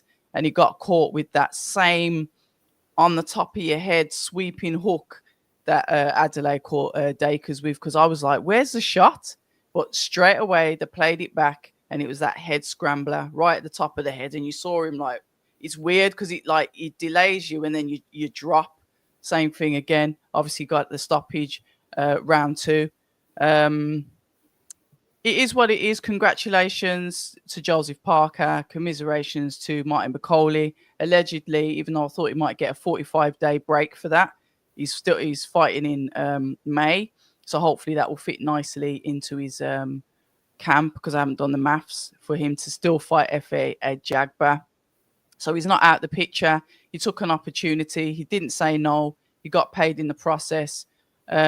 Joseph Parker, Usyk stepped in now, so I don't know. I don't even know what's going to happen with him. But whoever wants to go next, go next. But that's my summary of it. And I'm going to try and wrap this up in about 15 minutes because of times, etc., which I discussed earlier. So yeah.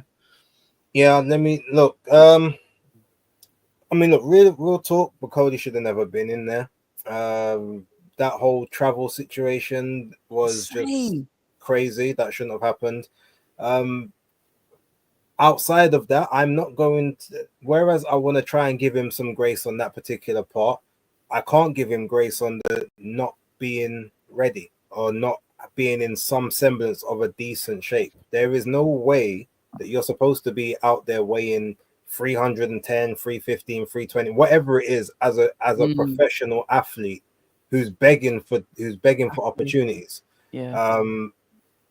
Like that in itself is just criminal. And you know, obviously he was the undisputed sparring champion of the heavyweight division. Well, now that's out of the window, because that goes to show sparring means nothing under the bright lights. Yes, he may have had a much better time of it if he had a camp or whatever. But no, you know, at the end of the day, as much as he shouldn't have taken the fight, but Nelson shouldn't have let him take the fight, especially knowing that he was in Congo. It's not even like he's in the UK or he's in Riyadh watching. Couldn't even get out there properly. Ben Shalom has taken the biggest L's in Riyadh season thus far. He, at this point in time, like, Ben is doing bad by his people. He's throwing them in situations and because it was him that put Bakoli's name in the hat flippantly to start with. Like, they should have never done that, especially as he's your only actual prospect that you've got that could be a world champion at right now. And now he's basically taken several steps back. Yes, the Ajagba fight's still going to go ahead, but it's no longer for the IBF final eliminator. It's just a regular fight now. So he's several steps back. Yes, he's got the payday, which is fine. But yeah, there was no conditioning. You saw even in the changing rooms when they were doing the warm-up, he looked spaced out. And I don't, you know, he looked visibly gassed and tired walking to the ring. Yeah. Like, he didn't have enough sleep, didn't have enough food, wasn't hydrated enough. Yeah. It was a madness. So the money is one thing, great, but if the aspirations is the championship, he set himself back several steps by doing that last minute shenanigan. But it's him, Ben Shalom, Billy, they all got to look at it. Joseph did what he needed to do, but clearly, when they said that Joseph Parker and their team are the one that they chose him, like, that's the thing. Like, where before is, oh, well, you know, this is the fight. Do you want? Okay, cool, we'll take it. But saying there was people chosen and you chose him, that directly means that, okay, they was looking at all of the low, you know, the risk rewards. Well, this guy has got the least amount of notice and time. So based on what we've done, this makes the most sense for us and how I wanted it. Yeah, so in that case, like, look, I'll give them, you know, they were smart and strategic because it was a no-win for them if he comes in and on guard as well. But yeah, it was just obviously they made the smart play, and Joseph did what he needed to do. Okoli wasn't in condition. That, you know, that equilibrium shot was crazy, but he did get up. Billy Nelson chose to call it off then and there, so you could almost feel like, well, he could have gone a bit longer. But do you take the damage? Maybe when you still get the Ajagba fight, maybe not. But then it also feels like he kind of stuck in there and stole a paycheck. But yeah, look, everyone's got metaphorical blood on their hands in that situation. Maestro, what are you saying? Yeah, so I mean, as soon as I heard that Bakoli was the opponent, you know what I did? And I'm sure Team Parker did. I went to his IG. You know, I wanted to see what he's been up to. And what I saw was a guy in horrendous shape. Horrendous. Like horrible shape. Like, I you know, it's not about body shaming somebody, but he is a public figure and he is a professional athlete. So, I mean, when I'm seeing a guy sitting down and his like gut is like bursting out of his T-shirt, and this is like a week ago. Oh, okay, fair enough. And you see videos and photos of him in the Congo, clearly not there to train. Like there was one little thing where he was like doing a little bit of jogging, which I think was mostly for the locals over there, but he wasn't in shape. So I'm sure that they went and they looked at that. And at the end of the day, Joseph Parker just had a really long and apparently good camp in Ireland with Andy Lee. Long camp. We knew they were ready. They were getting ready for what was supposed to be a heavyweight title shot. So they were ready. And if you are in Team Parker and you just had a camp like that for a heavyweight title fight, and you're looking at these images, you're saying to yourself, guys, if we can't beat this dude in this shape, and he's in the Congo, and he's going to have to fly here, and they're not sending him a private jet, he's flying commercial on Ethiopian Airlines with a layover, arriving the day of the fight. At that point, like, you got no business fighting for a heavyweight title if you can't beat a guy like that in that kind of condition, right? You know, Danny, you've been around gyms. You know this. I mean, when a guy's coming in out of shape and starting camp, the sparring is usually not good. It's sloppier than usual. The cardio's not there. The aerobic capacity is down. And that's sparring. This is a heavyweight title fight for the WBO interim title. There was no way he was going to be ready physically for this. And that's even before you factor in this crazy travel itinerary he had. And no sleep. Going into the biggest fight of his life. Now, if they send him a private jet, you know, with those beds on it, and you got your personal person giving you your blanket and your pillows and all of this stuff, and you're able to knock out for a few hours, that's one thing. But he showed the video. He flew commercial with a layover to the fight. Like, but even before that, it was the physical shape. It was the lack of a camp. I don't know who else they could have got as a replacement opponent. It was a Coley went over to Riyadh with his. I was been watching a Coley stories because obviously the fight he's got coming up. Yeah, and he went there with his shorts, his kit. He was good to go.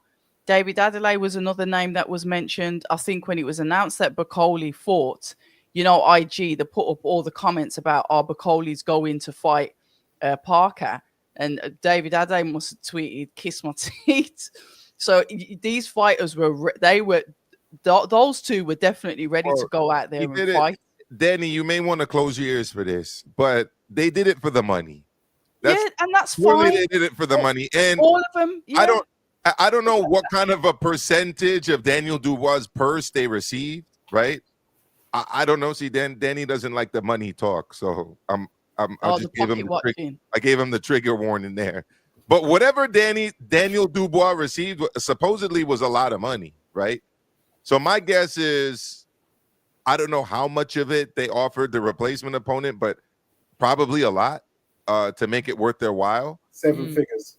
Yeah, definite 7 figures. My guess is probably a couple, maybe 3 multiples of 7, like maybe 2-3 million. I don't know, but you know, at least he wasn't making that against F.A. Ajagba. That's for sure. And that's what I'm saying. And because he's on the Sky Boxer 3rd division of English football plan, he wasn't fighting very often either. Because let's not forget, the last time he fought was last time I saw him when I was there live in LA when he wrecked up Big Baby Anderson. So I know that he spends a lot of time in Scotland. I know Scotland's cheaper than London, and the Congo's most definitely cheaper than Scotland is, but he still needs to earn some money to pay his bills, you know, all of that other stuff. So yeah, there you go. Life of Badge, he's got it right there. I've never seen a guy that happy to lose. By the way, I also never saw a guy that happy for his fighter to get a draw on the Adames one. Did you see that guy jumping up and down? That black in the corner? He was ecstatic with the draw. Yeah, he had a bet on it or something. I saw that too, right? Yeah, I saw it. Like, damn, your boy just got robbed and you're so happy about it. Let's not. Anyway, moving on. Yeah, so my opinion on that quickly, I'll wrap it up. Yeah, F.A. Ajagba, not in condition. I actually stupidly Bacoli. Yeah, I picked Bacoli to win. Did you? Yeah, I did. I know it's mad. There's no point me lying. It's there on YouTube. Yeah, whatever. I know. I got sucked into the hype. But hey, hindsight, it wasn't the smartest idea. I thought he was just walking down, and also because Joseph Parker came in so heavy. Because as I said, I've been noticing he's been pumping iron and eating his taro and stuff, and I'm like, bro, you're losing all your best attributes, which is your speed, agility. So had he got him with Dubois would have blasted him out, because coming in on the heavy man thing is wasn't going to work. I agree. But Bacoli coming in, not shape, no punch resistance, because your sparring is also to build up your punch resistance. He's coming in like he's come out of the pub or coming out of one of them suya fuffle bars or something. So that wasn't very. When you look back at it, it's like, what was I thinking actually picking Bacoli to win? But hey. Manny, you were like the guy at the bar who's had a few pints to drink that literally thinks he can do what's on display on the TV monitors. Yeah, that was a civilian take right there. Right? That was a civilian. And you've done it before. It's cool. We've all done it. Yeah. I know. I was just thinking, I don't know what I was thinking, but yeah. But as we've seen, those shots to the top, as you said, October, where David Adelaide hit Solomon with it. Mike Tyson hit Trevor Berbick with it. And okay. It's the same shot. You look at it, okay. And he's gone down 3 times. Everyone laughs at that one to this day. But yeah, man, he got 7 figures. I know people are putting out he got 473, didn't he? Got way I've seen that. I've heard he got way more than that. So he got accommodated well. He said that His Excellency promised him that he's going to get 3 fights this year. He's still got the FA Jaguar fight, and I think he's going to get a couple more extra. He's only going to get a 28-day suspension. Oh, it's 28. Okay. Yeah, when you get stopped, it's 28 days. That's why journeymen don't want to get stopped, because I thought it's 45. Yeah, it's like 28 days is a month in it. So he'll have to be at. But then that's good, because then it will give him still another 8 weeks to then spar and get ready for FA Jaguar.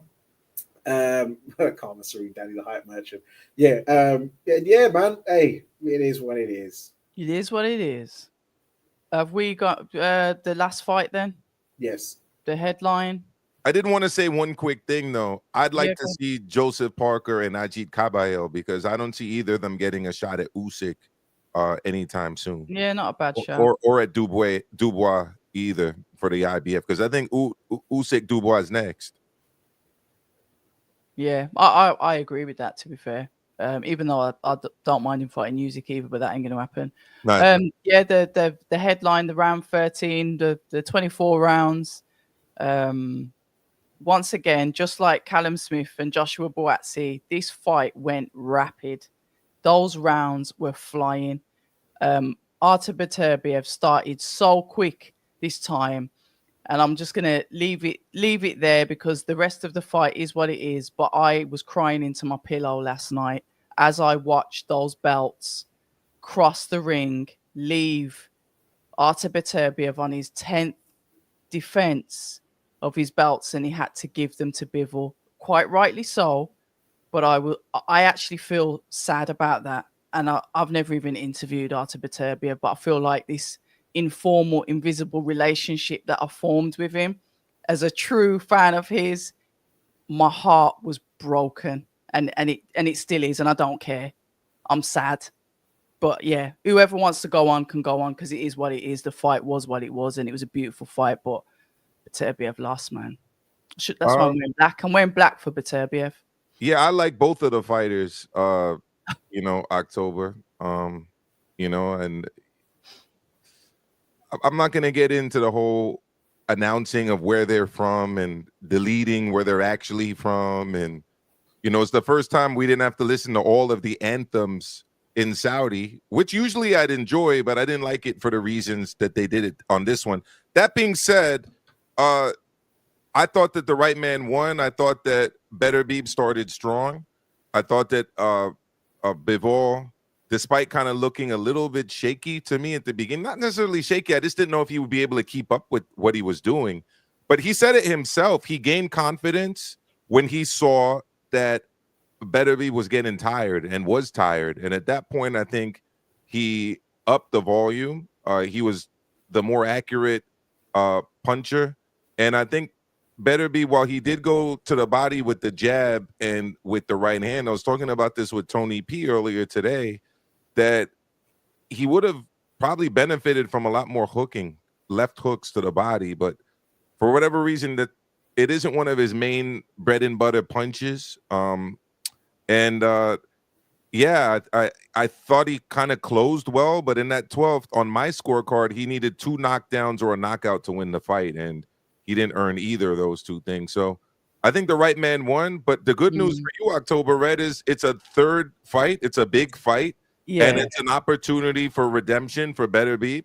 And yeah, I'm excited about the prospect of a trilogy because they're the 2 clear best fighters in the division, I think. Some might make a case for David Benavidez. I'm not one of those guys, but I would have liked to see Benavidez in there with Beterbiev had he won, but he didn't win. And now we get a trilogy fight here.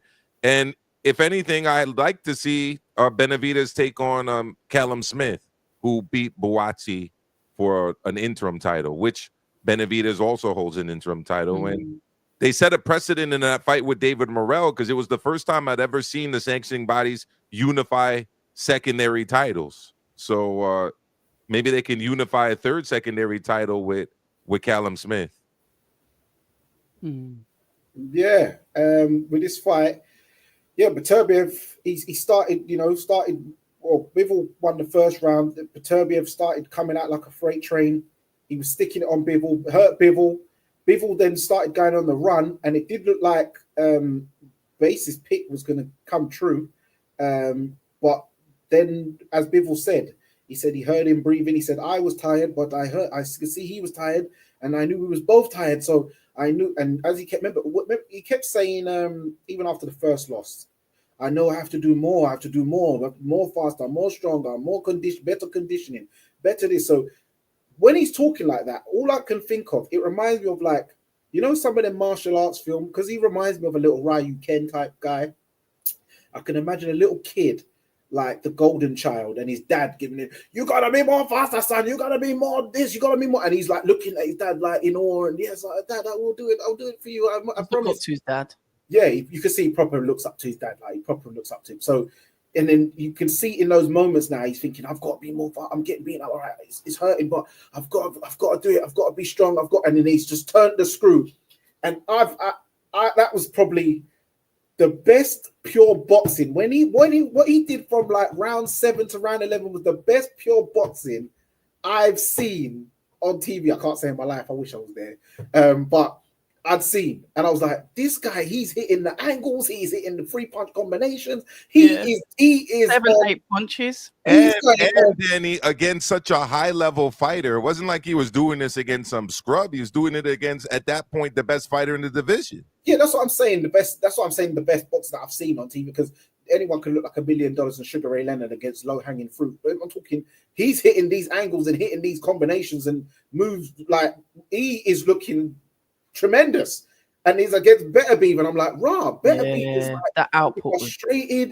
He's like, you can see he's like looking like Zangief, like trying to and Bivol's just hitting the moves, and then obviously Beterbiev won round 12. So I remember initially on the night I had it 116, 112 to Bivol. Then I watched it back and I had it 115, 113 to Bivol. But either way, I did predict that Bivol was going to win on points. And yeah, man, he that was some great skill and such a great close fight. I look forward to the trilogy. The only issue is that I would have loved to have seen it if the trilogy, if they were both the same age. If they were both the same age, I think Beterbiev probably would have stopped him. But hey, the trilogy is going to be what it is, and it was good to see Bivol say to him afterwards, "Hey, I looked up to you. You was my idol when I first came onto the Russian team." Did he? Yeah, he said, I looked when I first came onto the Russian team, you was the man, and I looked up to you. So I've always respected you, and I've always admired you, and you're a great boxer and a great fighter." And they've shook hands and stuff like that and embraced. And then the TV's caught the exchange afterwards when they've spoken.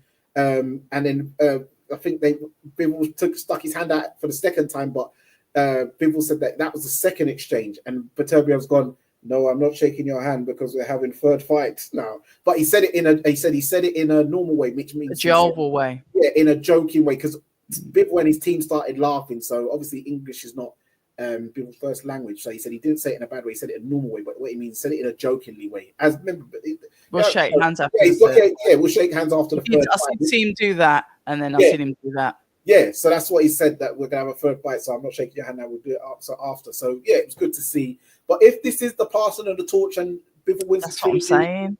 This is a great dance partner to do it against, and I think we've been treated to a great main event, the best card of all time. Yeah, the king of cards for sure. Might drop. Very briefly, look, tremendous fight. I scored it 6 rounds apiece, same as I did the first one. Very hard to separate them. I did, I predicted obviously the first time that Bivol would win. I thought that Better Beav would win this time purely because he kept saying, I need to be better, I need to do more, I need to throw more, I need to have more cardio.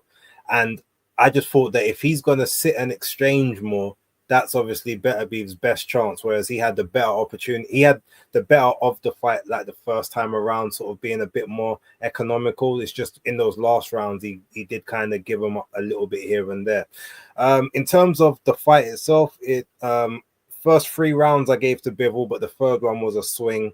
But then the next 4 rounds I gave to Better Beav, and at that point I saw Bivol languishing on the ropes at times. I'm like, oh, like he's really not dealing with this well.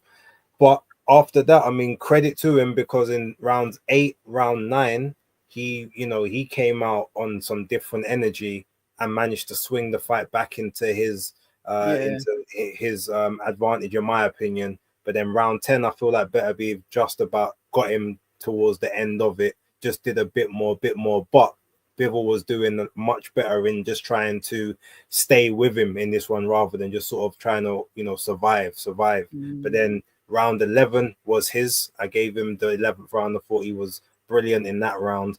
But then I thought in the 12th, even though he was fighting against the tide, but I felt like Better Beav just edged it in that one. And that's how I ended up scoring it a draw. But again, as I was saying, same as last time, whoever won the fight, I've got no complaints. If Bivol got it, no complaints, he deserved it. If Better Beav got it, no complaints, he deserved it. Okay. I had it as a draw.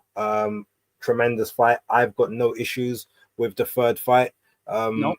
It doesn't need to be for undisputed. So if one of them does, if they want to have the immediate one at the end of the year, if someone has to drop a belt and Michael Eifert has to fight for a vacant title, fine. If they can have it for undisputed, fine. If Bivol can have another fight, maybe like in August, September, and then maybe they go next February and have the trilogy. So Better Beav maybe have a fight around that time as well. That's also fine. Go do some other business, come back and see each other to settle it afterwards. No problem. Amazing fight, tremendous fighters, tremendous examples of what staying ready looks like, and always being professional and not taking your body for granted. Hence why they've been able to be elite level athletes for as long as they have. Others need to start following suit, because there's no way you get to undisputed or to the levels of greatness that they have unless you are a consummate professional. Shout out to them. Amazing work. Look forward to what's next for both. Maestro, are you going to finish off? No, I mean, I agree with everything Bay said. The third round was definitely a swing round. I gave it to Bivol. Had I given it to Better Beav, it would have been a draw. So it was that kind of a fight. The other thing I was thinking too is when it comes to trilogies, I can't really think of one on this level, especially once you factor in that it's for undisputed. I mean, there have been some great trilogies in the past decade, 2 decades.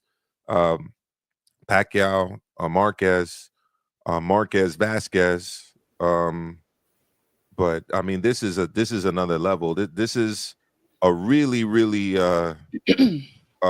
great trilogy, and I hope we do get to see the rubber match. And like I said earlier, I think that there doesn't necessarily need to be a bottleneck in the division, because the next level below, I think, is definitely a level below. And those kind of guys can fight it out to see who the next great or good light heavyweight champion will be once these two retire. Although Dimitri definitely has more years left in him than Better Beav does. So Dimitri might be around for a long time, as the head of this division. Yes. One question I did want to ask, which I hopefully one of you guys will know. Why is it unnoticed when Beterbiev won the Undisputed and yesterday when Bivol won the Undisputed, the WBA was not featured when they're putting the belts on them? There's no sign of it. It's a good question. I don't know. Maybe they didn't have one there. No, but for both times, when Beterbiev won it in the first one, and I Bivol, didn't even I notice. know that obviously BoxRec have kind of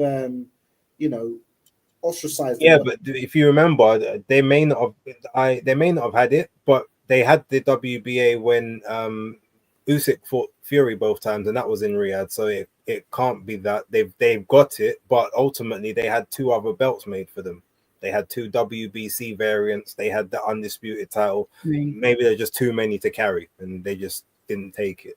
Yeah, or maybe it's funny that WBA always got left out. But hey. Well, there was a ban that was preventing both of these guys from fighting Undisputed, but I just looked it up and the WBA reversed it. That was on the WBC. Yeah, no, WBA had a ban as well. You guys could Google it. But it seems like they reversed that decision. I'll give you a date when they reversed it. No, the date's not listed here, but it's been reversed anyways. So I don't know. Cool. Yeah. Okay, Danny, I don't know. And on that note, then we're going to end this weekend show. We'll be back next week around the same time, guys. Because of the time differences and commitments, this is kind of a okay time for all of us. But then, unfortunately, my show's like piggybacking on the late end of it. We're going to have to try to come to some agreement, which I'm sure we will. But as long as we all get here eventually, that's the main thing. Like I said, subscribe over to the Fight Fan Live channel, which we're slowly building back up. Fight Talk Live. Oh, sorry, this is what I'm saying. This is why I need to go because I'm knackered. Thank you to all of you that tuned in, all of you that listened. Base wants to say something. No, just if you're watching on my stream, the Fight Talk Live channel is in the description. It should be in the description of all of the streams here, but if it's not, you can find it on my one. I'll put it in the chat. Go back up, have a look there, and sign in. Listen, this time next week, we'll see you soon. So take it easy. And like we always say, like Danny said today, stay ready.